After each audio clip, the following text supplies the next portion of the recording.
Hey, good morning, guys. I'm going to go over the conclusion paragraph because that's part of your assignment for tonight. So I'm going to make sure that you know what you're doing because that's usually one of the first questions. How do I end this essay? So if you look on the homepage of Canvas, you'll see a link that says conclusion paragraph help and works cited tips. So I'm just going over what this is. So the first thing you're going to do, you've got to reiterate your thesis. In other words, keep the thesis, but change up the wording, but make sure it's somewhere in your conclusion paragraph. What I really want you to do is kind of step back out of your argument so that we can see this in a larger context. What you're really going to be talking about here is mental illness in films. Is it helpful? Does it actually shed light on the issues we have with mental illness? Does it make fun of it? What were your interpretations of the mental illness that you talked about in your film? All right, this other bullet says your character is a representation of how mental illness is portrayed in horror films. Well, it's not horror films, so we're talking about just in general. Or you could even talk about animated films, maybe, or in Tim Burton films, because he does seem to have that quite a bit. So what does this say about mental illness representation in that actual genre or in Tim Burton films?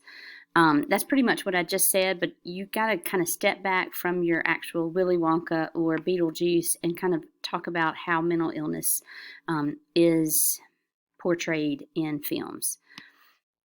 Okay, and so by using, let's say, Alice to portray schizophrenia, does anything change about the way society may view people with that illness as a result of your film?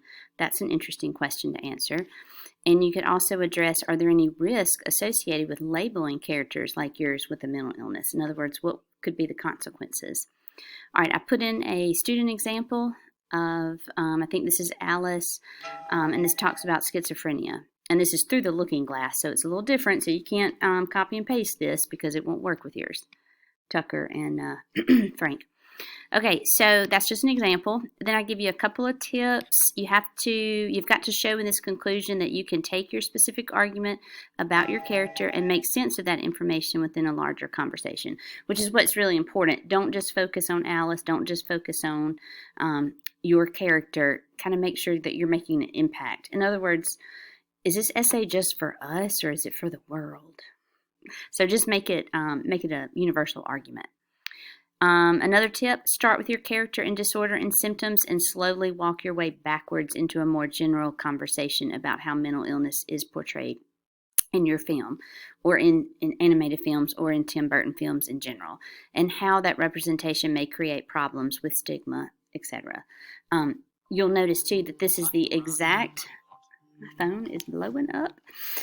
You will see how this is the exact opposite of your intro. Remember, your intro started off very general, like a funnel, and then kind of came down to your specific thesis. Here, you're doing the opposite. Okay?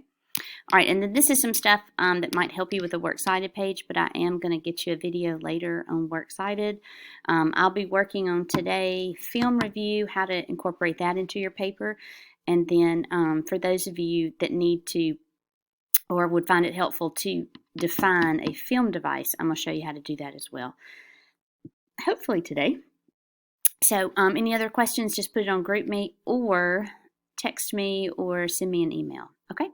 All right, guys, hope everyone's doing well.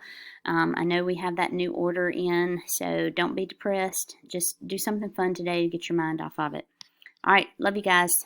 Bye.